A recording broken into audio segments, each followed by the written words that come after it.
Deleting a document in ArangoDB is quite simple.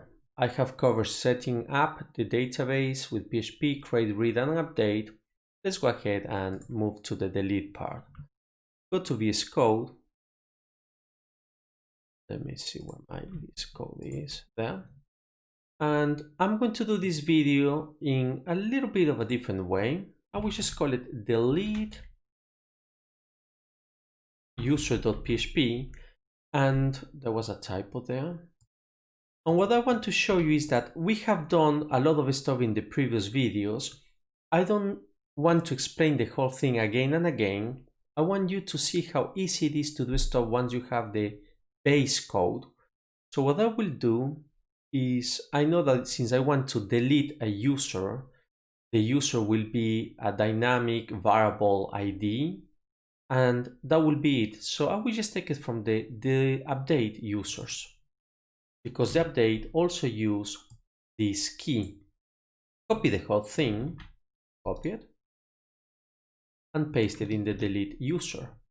Obviously, we need to make a few changes because we are going to delete now. So this connects to the database. This line is necessary to run an Arango query statement. Then we need a try catch. We need to get the user ID. That's the one we want to delete from. We're not going to change. We're not going to reach a name for it. We're just going to delete it. So we do not need these lines. So once we have the ID, we need to run the Arango statement. The query will just do this. It's so simple. It says remove. Then we're going to remove, let's say 987, but this is going to be a variable in a second. In users, and the collection name is called users. This is the collection. It has to be called users because we name it like so. But this is the variable. We just say add key. So we just invented this variable name. Now we're going to bind the variables. We only have one variable. So we say that the key variable, remember without the @ sign, the @ just means variable, will be the user ID.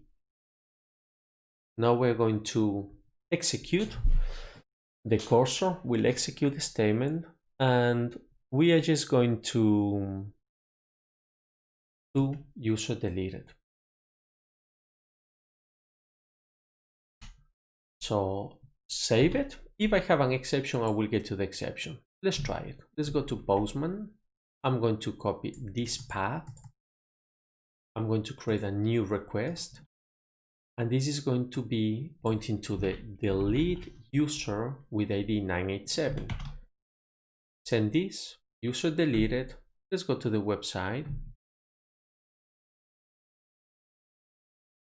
I don't have any users. So now we'll go back to Postman. I'm going to create a new user. This was the connection. This was the creating of a user. Send. I have the user created. Check it. There's my user with key 1994. I'm going to delete it. I will say delete user 1994, send it, user deleted, and you can see that it is gone. So this is how you delete a user. I'm going to also show you how you can see how many elements were written, were deleted in this case. So I'm going to expand this code a little bit more, but for now, that's everything you need to delete a user.